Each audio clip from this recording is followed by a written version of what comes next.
Okay, today we're going to have a look at advanced breathing mechanics. So, my video on how to breathe properly, we're talking about the difference between the ideal belly breath, where your belly's coming in and out, and you're breathing from the bottom of your lungs, right? As opposed to breathing from the top of your lungs, from the chest here.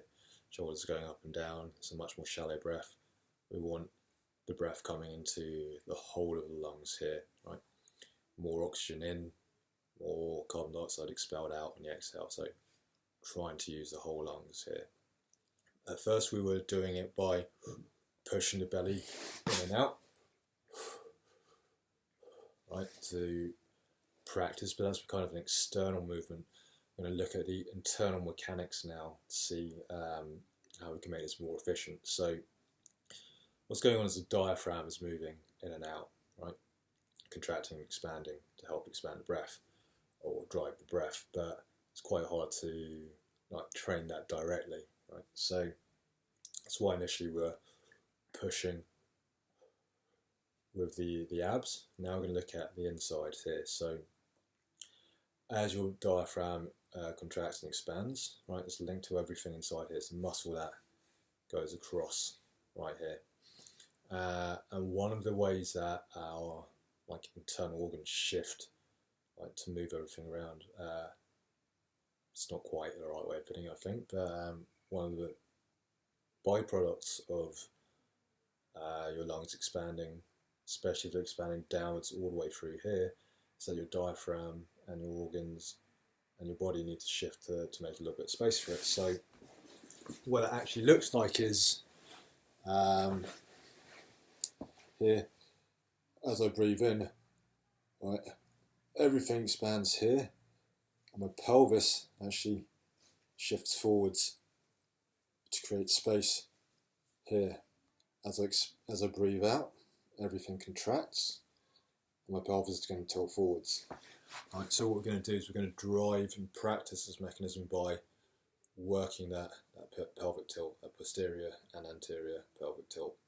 It's always going to help loosen up your back and strengthen up your core muscles as well. So how we're going to do this, we're going to start in the cat-cow position here, right? So what's going to happen is, as I breathe in, I'm going to tilt here, and I'm going to breathe into my belly. So I'm going to breathe through my mouth to make this easier here. Expanding through here, right, tilting my pelvis. As I breathe out, tilt my pelvis forwards here, my spine rounds, and I suck in my belly here. Breathe in, breathe out. Breathe in,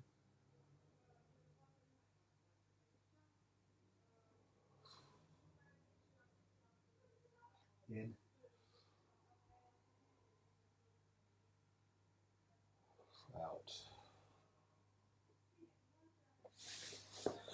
Right, and at first what you're going to find is that you're going to be pushing and pulling with your stomach, but the more practice we get, the more your belly's just going to drop forwards, and then as you breathe out, instead of forcing it out here, your hips are going to drop under it as well. So instead of forcing this position, you're going to relax into it more naturally. And when you breathe out, instead of forcing into this position here, your hips are going to drop naturally into it. Right, so there's a difference between driving the movement externally and driving it internally. For you internal martial arts fans, this is kind of what we're looking at as well. We can also take this into standing or kneeling. That's what I'm going to do now. So as I'm kneeling here, right, it's, if I force it externally here, I'm going to be projecting forwards here, and then pushing my hips here, right? But the more I start to take this internally here, the more I just relax forwards here, and then release my lower back, hips come forwards.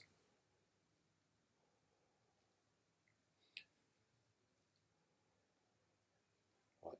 As opposed to forcing it more, driving it more with the muscles, where it's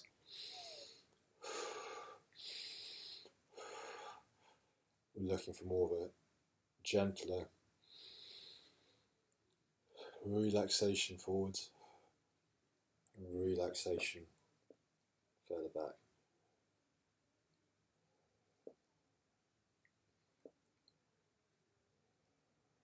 I'm not pumping as much in my belly as if I was trying to drive it externally, where we're going. Sorry, out.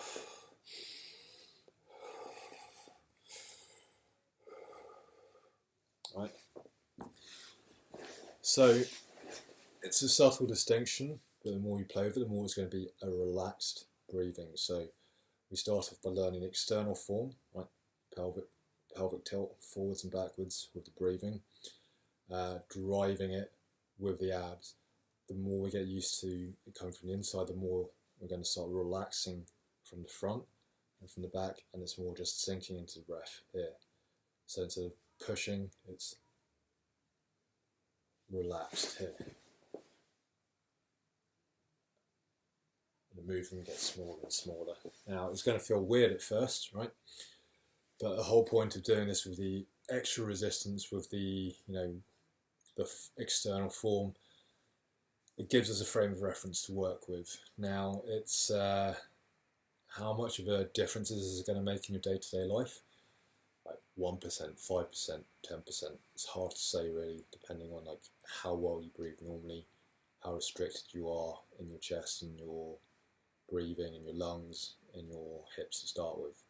But sometimes those 1% gains, those 5% gains, they add up.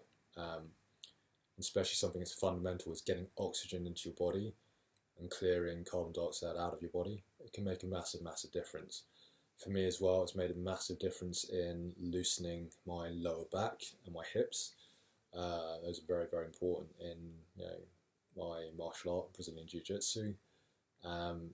Just in general day-to-day life, like my posture has improved as a result of this. My breathing is better. If it doesn't call to you, then you don't need to do it. If this is something that interests you, play around with it, let me know how it goes.